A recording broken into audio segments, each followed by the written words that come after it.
अस्सलाम वालेकुम, क्या हाल है आप सबका। आई हो बिल्कुल ठीक है, खुश है और मज़े में है। Welcome back to my channel. और आज मैंने सादे पराठे बनाए थे। मेरा दिल चाह रहा था कि अंडों के साथ ना सादा पराठा ज़रा देसी घी लगा के तो ज़रा बनाया जाए। तो ये जो लेयर्स वाले पराठे हैं ये आपसे मैंने अक्सर शेयर किए हैं। सो बेलने वाला प्रोसेस मैंने नहीं रिकॉर्ड किया, लेकिन जस्ट पराठे बना के तो हमने सैरी कर ली थी। आज की वीडियो थोड़ी डिफरेंट होने वाली है। आज की वीडियो आम नहीं है और मैं इसमें आपसे पूरे दिन की रूटीन भी शेयर नहीं करूंगी। बस मैं आपसे बातें करूंगी और उस बातों के दौरान जो जो भी मेन एक्टिविटीज हमने की थी वो मैं आपसे शेयर कर लूंगी। खैर, यहाँ पे जो सैरी का टाइम था और हमने अंडे बना लिए थे। भूख बहुत सख्त लगी थी। 1.5 पराठा, 2 अंडे, चाय और योगर्ट। आज क्या हुआ है कि जो हमारी न्यू वॉशिंग मशीन है उसमें एक 4C लिखा हुआ एरर आ रहा है और वो कपड़े सही से नहीं धो रही है, बार बार रुक जाती है। तो क्या हुआ था, जब हमने नई मशीन ली थी ना, तो वो लोग जब इसको फिक्स करके गए थे तो उन्होंने बोला था कि जो इसका बॉक्स है ना वो आप 10-12 दिन तक ना फेंकें, ताकि अगर कोई भी इशू आए तो आप देख सकें। तो ये एरर मेरे ख्याल है पानी के सप्लाई से रिलेटेड होता है, या मे भी ज्यादा मैंने इसके अंदर कपड़े डाल दिए। तो मैं अब यही चेक करने लगी हूँ कि ये 4C एरर का मतलब क्या है। ओके शदान, ये सारे ट्रबल शूट के कोड लिखे हुए इन्होंने। ये 4C, make sure water taps are open, make sure the water hoses are not clogged, ये दोनों तो ठीक है।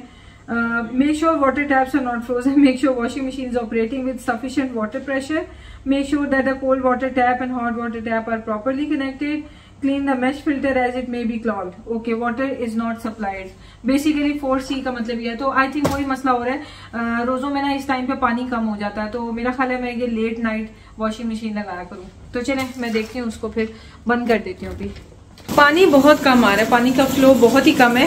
एक इसमें ये भी था कि शायद फिल्टर सही नहीं है, तो मैंने फिल्टर जो है ना उसको भी चेक किया, फिल्टर साफ है।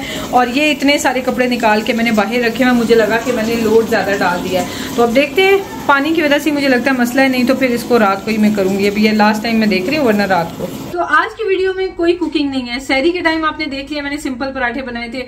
और जो इफ्तार है वो हम बाहर करने लगे हैं, क्योंकि मैं करने वाली हूँ डिनर, तो मुझे उसके लिए सामान लेके आना है। और आज की जो वीडियो है वो थोड़ी सी डिफरेंट है, आपको मजा आएगा। आप अपने किचन का या घर का कोई भी काम कर रहे हैं तो मेरी वीडियो लगा के आप मेरी बातें सुनते सुनते अपना काम कर सकते हैं, क्योंकि रेसिपी होती है ना कि देखनी पड़ती है अच्छा कैसे बना रही है। इसमें ऐसा कुछ नहीं होगा, सारी बातें जो जो मेरा दिल करेगा वो मैं आपसे बातें शेयर करूंगी। सबसे पहले तो मैं आपको बता दूं कि बहुत से लोग कह रहे थे कि मिशारी जो स्टोरीज सुनाता है वो हमें नहीं मिल रही हैं, ऑनलाइन हमें नहीं मिल रही हैं, तो हमें वो ऐप बता दें। ऐसी कोई ऐप नहीं है। यूट्यूब पे जाके आप इकरा कार्टून लिखें तो आपको ये स्टोरीज सामने आ जाएंगे। इकरा कार्टून चैनल है और इनकी स्टोरीज मैं बच्चों को दिखा रही हूँ। तो अल्लाह ताला उनको जज़ा दें, क्योंकि उन्होंने बड़े अच्छे, बड़े ही बेहतरीन तरीके से ये स्टोरीज शेयर की हुई हैं और बच्चों को याद हो जाती हैं। अच्छा जी, अब आते हैं मेन चीज की तरफ। मेरे पता है क्या इरादे बन रहे हैं। मेरे इरादे बन रहे हैं कि मैंने करनी है इफ्तार दावत, और ग्रैंड किस्म की मैंने करनी है। एक बार मैंने 17 रेसिपीज बनाई थी इफ्तार प्लस डिनर मिला के ना, तो वो उस वक्त मैंने यूट्यूब चैनल नहीं शुरू किया हुआ था। तो उसके बाद मैंने इतनी ज्यादा रेसिपीज सिर्फ एक ही बार ईद पे बनाई थी। आई थिंक 15 रेसिपीज बनाई थी स्नैक्स की, तो वो डिनर या लंच नहीं था। और अब ये थर्ड टाइम मैं अपनी लाइफ में 18 रेसिपीज बनाने का प्लान कर रही हूँ, और वो भी होंगे मेरे रोजे। लेकिन अब अल्हम्दुलिल्लाह मुझे अपने ऊपर ये कॉन्फिडेंस है कि मुझे जो है ना वो स्पाइस और सॉल्ट वगैरह एडजस्ट करना आता है। कोई ऐसा मसला नहीं होगा कि नमक कम रह गया, नमक ज्यादा हो गया, मिर्च डल गई, नहीं, कुछ ऐसा मसला नहीं। तो मेरा जो प्लान है ना वो बहुत डिफरेंट है। नॉर्मली क्या होता है कि ये हम अपने बचपन से भी देखते आ रहे हैं और अब तक भी यही नॉर्म चल रहा है कि इफ्तार पे कोई बुलाए या हम किसी को बुलाएं, सबसे पहले सर्व किया जाती है इफ्तारी। उसमें फ्राइड फूड, फ्रूट चाट, दही बड़े, इस टाइप की चीजें होती हैं। और इफ्तारी खा के सबको चूंकि शदीद भूख लगी होती है रोजे की वजह से, तो इफ्तारी खा के सारे पेट भर लेते हैं, अच्छी तरह इफ्तारी खा लेते हैं। उसके बाद नमाज शमाज पढ़ के गपशप लगती है और फिर डिनर सर्व होता है। जब डिनर सर्व होता है तो उस वक्त वो सारा का सारा पड़ा रह जाता है, क्योंकि उस वक्त तो भूख नहीं लग रही होती। भूख किस वक्त लगती है, जब मिलजुल के गपशप लगा के घर आ जाते हैं ना 10 बजे, 10:30 बजे, उस वक्त फिर भूख थोड़ी देर बाद लगने लग जाती है, क्योंकि वो सेकंड शिफ्ट लगनी तब बनती है। तो इस तरह से जिसने बनाया होता खाना उसकी भी मेहनत जाया, और जो इनवाइटेड हैं वो भी सही से खा नहीं सकते। तो मेरे इस दफा प्लान्स क्या हैं कि मैं जनाब करूंगी इफ्तार बफे।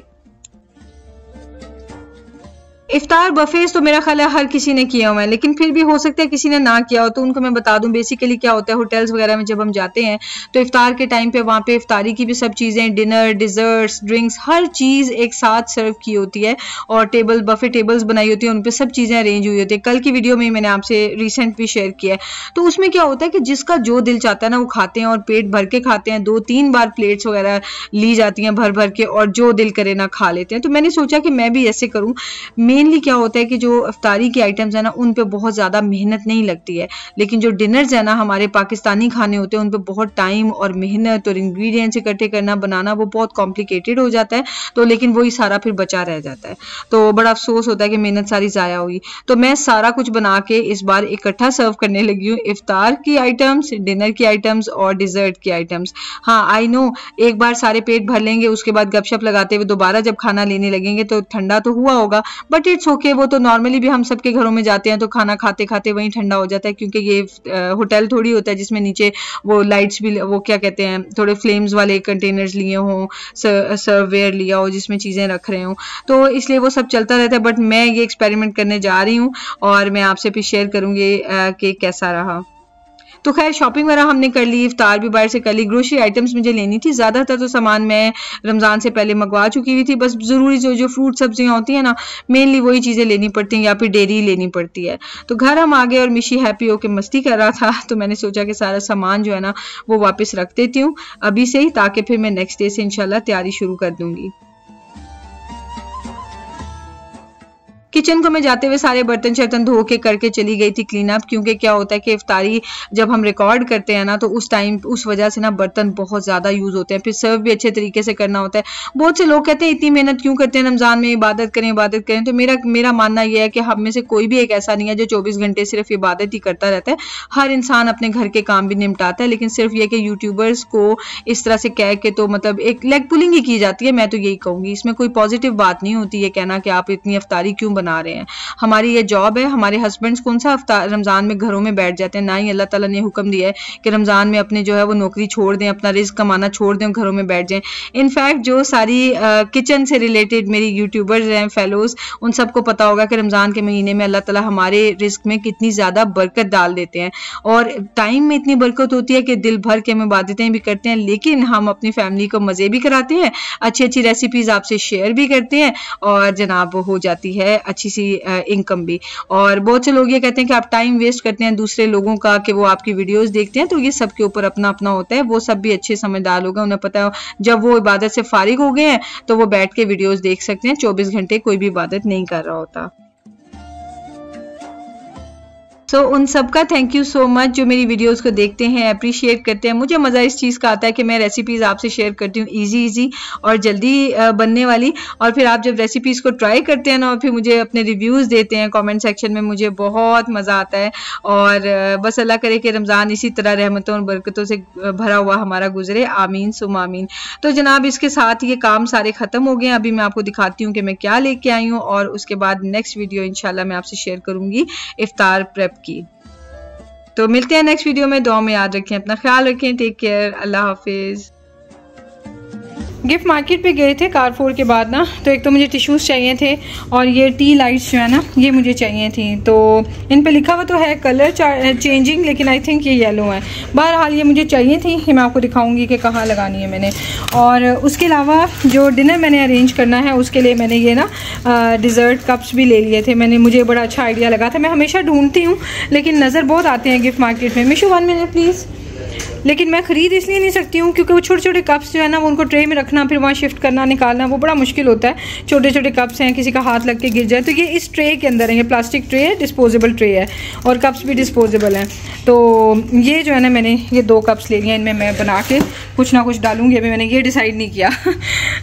उसके अलावा ये ब्रश शहजाद ने लिए हैं कार वॉश करवाने के लिए, और ये ब्रश मैंने लिए हैं, आपने देखे होंगे, ये मेरे किचन के लिए, बर्तन धोने वगैरह के लिए, तो ये मैं यूज़ करती हूँ। और उसके अलावा ये स्पून्स हैं, एक्स्ट्रा स्पून्स थोड़ी सी चाहिए थी क्योंकि जो हाउस हेल्प के लिए खाना देते हैं ना तो स्पून फिर नहीं होता। और उसके अलावा ये वाले जो ग्लास हैं क्योंकि माशाल्लाह से 9 बच्चे हैं और 9 ही एडल्ट्स हैं, और जिसमें शहजाद के कज़न भी हैं और बाकी 2-2 माशाल्लाह से कपल्स हैं सारे। तो ये जो है ना मैंने फिर सोचा कि ग्लासेस मेरे पास इतने ज़्यादा नहीं है तो डिस्पोजेबल सही रहेंगे, और ये वाले मैंने ले लिए। काफ़ी स्टडी ग्लासेस हैं ये ना, गिरते नहीं हैं, ऐसे प्रेस नहीं हो जाते। और उसके अलावा ट्रैश बैग्स थे, और ये जो है ना मेरे जो क्लिप्स हैं ना ये मेरे बिल्कुल टूट गए हैं सारे। और मैं हमेशा गिफ्ट मार्केट से ये लेके आ जाती हूँ, क्योंकि ना मेरे पास बड़े बड़े क्लिप्स थे तो उससे पीछे जो है ना सर बहुत लंबा लगता है, तो ऐसे लगता है पता नहीं कोई एलियन है क्योंकि बाल भी बड़े होते हैं ना, तो इसलिए छोटा क्लिप लगा हो ना तो फिर सर प्रॉपर साइज़ में लगता है। तो ये चीज़ें थी, इनको भी अब मैं उठा लेती हूँ।